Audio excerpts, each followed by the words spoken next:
नमस्कार. आजच्या या सविस्तर विश्लेषणामध्ये आपण एका भन्नाट आणि थोड्याशा विचित्र विषयावर बोलणार आहोत. इंटरनेटवर रातोरात व्हायरल झालेली कॉक्रोच जनता पार्टी.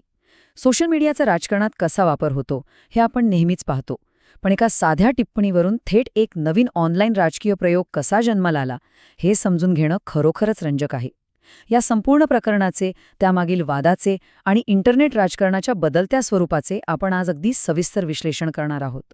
आज आपण नेमके काय पाहणार आहोत तर या प्रकरणाची ठिणगी कशी पडली, त्यातील उपहास, सोशल मीडिया विरुद्ध वास्तव, काफ्का कनेक्शन, काही जैविक तथ्य आणि शेवटी डिजिटल जगातील वाद.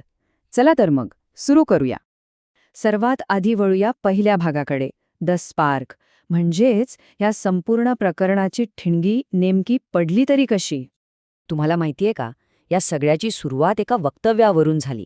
भारताच्या सरन्यायाधीशांनी एका संदर्भात अशी टिप्पणी केली होती की जे तरुण बनावट पदव्या घेऊन व्यवस्थेत प्रवेश करतात आणि नेहमी फक्त तक्रारी करत राहतात ते कॉक्रोच सारखे आहेत. अर्थात नंतर त्यांनी स्पष्टीकरण दिलं आणि तो आपला उद्देश नव्हता हेही सांगितलं. पण डिजिटल जगात एकदा शब्द बाहेर पडला की तो कसा पकडला जातो आणि त्याचे कसे ट्रेंड्स तयार होतात याचं हे एक उत्तम उदाहरण आहे. आता झालं असं की जरी या वक्तव्याचं खंडन आलं असलं तरी विषय तिथेच थांबला नाही. बोस्टनमध्ये राहणाऱ्या अभिजित दीपके नावाच्या एका व्यक्तीने ह्या कॉक्रोच शब्दाचा धागा पकडला आणि चक्क कॉक्रोच जनता पार्टी म्हणजेच CJPची स्थापना केली.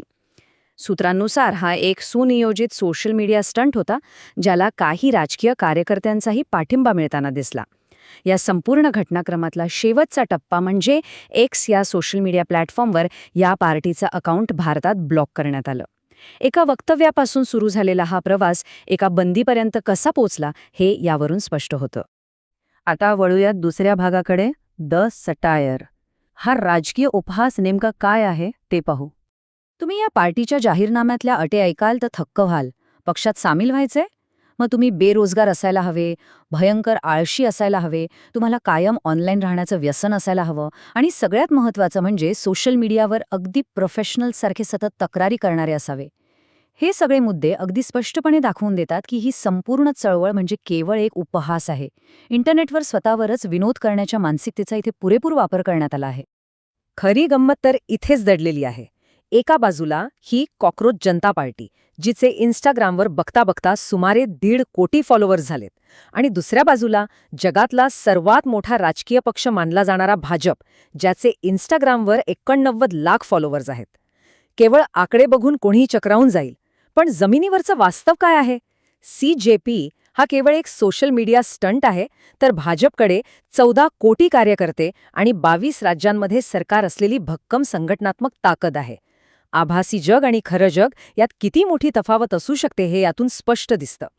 आणि इथूनच आपण येतो आपल्या तिसऱ्या मुद्द्याकडे, फॉलोअर्स विरुद्ध वास्तव. आता हेच बघा ना, सूत्रानुसार राहुल गांधी यांचे इन्स्टाग्रामवर 1,38 लाख फॉलोअर्स आहेत, तर प्रियंका गांधींचे सुमारे 23 लाख. पण आपण अनेकदा पाहतो की बिग बॉस सारख्या रियालिटी शोजमधले स्पर्धक किंवा काहीतरी विचित्र स्टंट करणाऱ्या इन्फ्लुएन्सर्सचे फॉलोअर्स या नेत्यांपेक्षा कितीतरी पटीने जास्त असतात. मग विश्लेषणात एक खूप लॉजिकल प्रश्न विचारला गेलाय, केवळ फॉलोअर्स जास्त आहेत म्हणून अशा रियालिटी स्टार्सना किंवा स्टंट करणाऱ्यांना आपण खासदार किंवा विरोधी पक्ष नेते बनवायचं का? साहजिकच नाही, बरोबर? कारण सोशल मीडियावरील लोकप्रियता हा राजकीय जन्मताचा पर्याय असूच शकत नाही. हाच मुद्दा संगीताच्या उदाहरणातून समजून घेऊया, म्हणजे तो अगदीच चपखल बसेल. एका बाजूला नेहा कक्कर आहेत, ज्यांचे 7 कोटींपेक्षा जास्त फॉलोअर्स आहेत, आणि दुसऱ्या बाजूला अरिजित सिंग, ज्यांचे 1.25 कोटी फॉलोअर्स आहेत.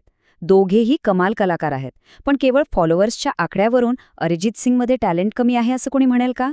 अजिबात नाही. या उदाहरणातून विश्लेषक हेच स्पष्ट करतात की डिजिटल आकडेवारी नेहमीच गुणवत्तेचं किंवा प्रत्यक्ष क्षमतेचं मोजमाप करू शकत नाही. हे एकदम परफेक्ट सिद्ध करणारं एक भारी उदाहरण म्हणजे टीव्ही अभिनेता एजाज खान. इन्स्टाग्रामवर 56 लाख फॉलोअर्स असलेल्या या व्यक्तीने जेव्हा महाराष्ट्रात विधानसभेची निवडणूक लढवली तेव्हा त्यांना प्रत्यक्ष मतं किती मिळाली माहितीये? फक्त 155. विचार करा, 155 हा प्रचंड मोठा विरोधाभास दाखवून देतो की राजकारणात निवडणूक जिंकायची असेल तर फक्त सोशल मीडियावर लाईक्स मिळून चालत नाही, तिथे मजबूत संघटन आणि प्रत्यक्ष लोकांशी जोडलं जाणं आवश्यक असतं. यानंतर वळूया चौथ्या भागाकडे, द काफका कनेक्शन. ह्या सगळ्याला साहित्याचा एक अतिशय रंजक संदर्भ आहे.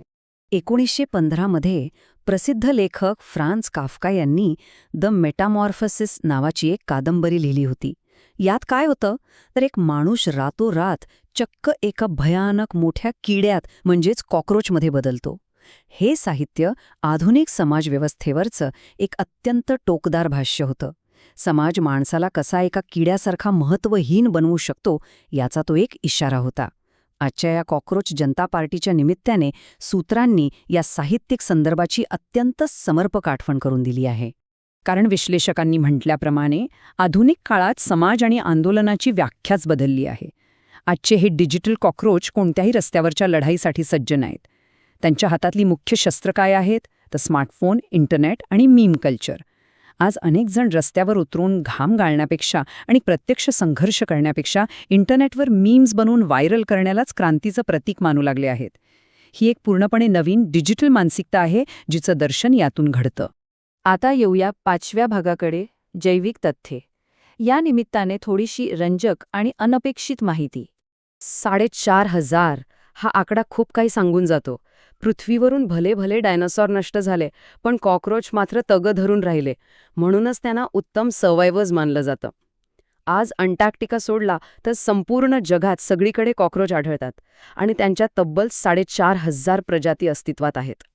आता या 4,500 प्रजातींपैकी मानवासाठी सर्वात जास्त त्रासदायक ठरणारा कॉक्रोच कोणता तर जर्मन कॉक्रोच. पण खरी गंमत पुढेच आहे. नावावर जाऊ नका. केवळ नावात जर्मन असलेल्या या कॉक्रोचचा उगम संशोधनानुसार जर्मनीतून नाही तर आजपासून तब्बल 1200 वर्षांपूर्वी भारत किंवा म्यानमारमधून झाला होता.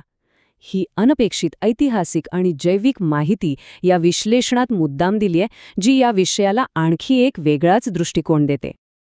आणि आता आपण आलो आहोत शेवटच्या टप्प्यावर, द डिजिटल डिबेट. थोडक्यात सांगायचं तर हा डिजिटल क्रांती विरुद्ध प्रत्यक्ष जगातील कठोर परिश्रम यांच्यातला वाद आहे. इंटरनेटवरचं राजकारण अनेकदा इंटरनेटपुरतंच मर्यादित राहतं. जेव्हा आपण स्मार्टफोनच्या जगातून बाहेर येतो तेव्हा तिथलं वास्तव खूप वेगळं असतं. 150 कोटी लोकसंख्या असलेल्या आपल्या देशात जर खरोखरच बदल घडवून आणायचा असेल तर जमिनीवर उतरून निरंतर परिश्रम करावेच लागतात. केवळ ऑनलाईन ट्रेंड्स किंवा उपहासात्मक स्टंट्स करून खऱ्या जगातले प्रश्न सुटत नाहीत, हा अतिशय स्पष्ट संदेश सूत्रांनी यातून दिला आहे. म्हणूनच विश्लेषणात एक अत्यंत प्रेरणादायी आणि सकारात्मक बाब ठामपणे मांडण्यात आली आहे. भारताचे तरुण आणि आजची जनझी पिढी हे अजिबात आळशी कॉक्रोच नाहीत. ते अत्यंत प्रतिभाशाली आहेत आणि भारताचं भविष्य घडवणारी तीच सर्वात मोठी ताकद आहे. एखाद्या उपहासात्मक स्टंटच्या नावाखाली त्यांना अशा प्रकारची लेबल लावणं पूर्णपणे चुकीचं आहे. तर मग जाता जाता एक विचार करायला लावणारा प्रश्न, मीम कल्चर हा खरोखरच डिजिटल विरोधाचा एखादा नवा प्रभावी मार्ग आहे की तो केवळ तरुणांना खऱ्या राजकीय सहभागापासून दूर नेणारा एक भ्रम आहे? आभासी जगातले फॉलोअर्स देशाचं भविष्य ठरवणार की जमिनीवर प्रत्यक्ष काम करणारे हात? यावर नक्की विचार करा. आजच्या या विश्लेषणात आपण याच एका व्हायरल घटनेच्या माध्यमातून राजकारण, समाज आणि इंटरनेटचं हे बदलतं रूप समजून घेण्याचा प्रयत्न केला. वेळ दिल्याबद्दल खूप खूप धन्यवाद.